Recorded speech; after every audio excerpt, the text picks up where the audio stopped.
তাদেরকে আমি ধন্যবাদ জানাই, আন্তরিকভাবে মোবারকবাদ জানাই। আজকের এই সভার সভাপতি বাচ্চু মিয়া ভাই এবং অন্যান্য মুরব্বীগণ ও উপস্থিত অন্যান্য ছোট ভাইয়েরা আর মুরব্বীগণ, বক্তৃতা অনেক কথাই বলার আছে, কিন্তু বলার মতো সময় পাব না। বহু বক্তৃতা আমি এখানে করেছি, স্কুলে, প্রাইমারি স্কুলে বহুবার, আমার জীবনে বহুবার এসেছি এখানে বক্তৃতা দিয়েছি। আজকে সময়টা অত্যন্ত কম। আমি আপনাদের কাছে আসছি দুইটা ব্যাপারে। একটা ব্যাপার হলো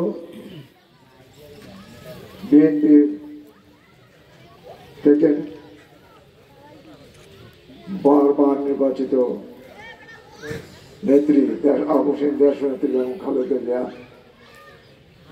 আজকে অসুস্থ, বর্তমানে হাসপাতালে ভর্তি, তাদের দোয়ার জন্য। এবং আমি আমার নিজে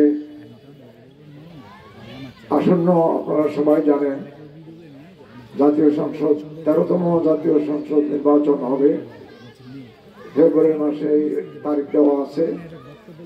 ফেব্রুয়ারি মাসে এই নির্বাচন হওয়ার সম্ভাবনা আছে। আমাদের মনে হয় ফেব্রুয়ারি মাসেই হবে। এই নির্বাচনে অংশগ্রহণ করার ইচ্ছা আছে আমার।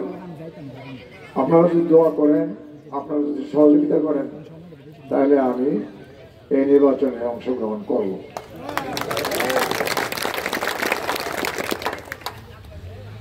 আমি এই দলের বর্তমান নেতা, আমাদের জিয়াউর রহমান সাহেবের, শহীদ প্রেসিডেন্ট জিয়াউর রহমান সাহেবের সন্তান তারেক জিয়া বললে সবাই চিনি। তারেক জিয়া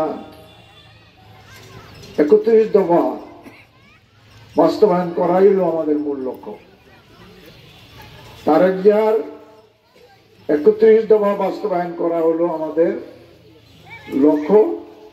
আমরা আপনাদেরকে নিয়ে, সকলকে নিয়ে 21 দফা যেভাবে বাস্তবায়িত হতে পারে, 31 দফা যেভাবে বাস্তবায়িত হতে পারে, সেভাবে আপনাদের সহযোগিতা নিয়ে আমি কাজ করব। যদি আপনারা আমাকে ভোট দিয়ে নির্বাচিত করেন। আর এই এলাকার এমকান সাহেবের অসম্পূর্ণ কাজগুলিকে সম্পূর্ণ করা হলো আমার মূল উদ্দেশ্য। আমি এবার আপনাদের সহযোগিতা চাই। বক্তৃতার আদানের এখন পর্যন্ত সময় হয়ে গেছে। আপনারা আমার জন্য দোয়া করবেন যাতে আমি নমিনেশনটা পাই, এবং আপনাদের বিভিন্ন উন্নয়নমূলক কাজের জন্য যাতে আমি অংশ নিতে পারি, সেই দোয়া আপনারা করবেন। আর বিশেষ লম্বা করি না, নামাজের সময় আমি আপনাদের সকলকে যারা আয়োজন করেছেন তাদেরকে আন্তরিক ধন্যবাদ জানাই। আর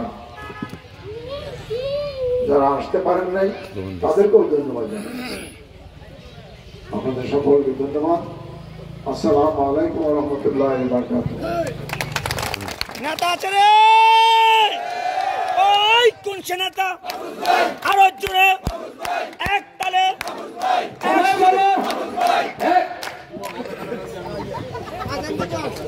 সম্মানিত উপস্থিতি,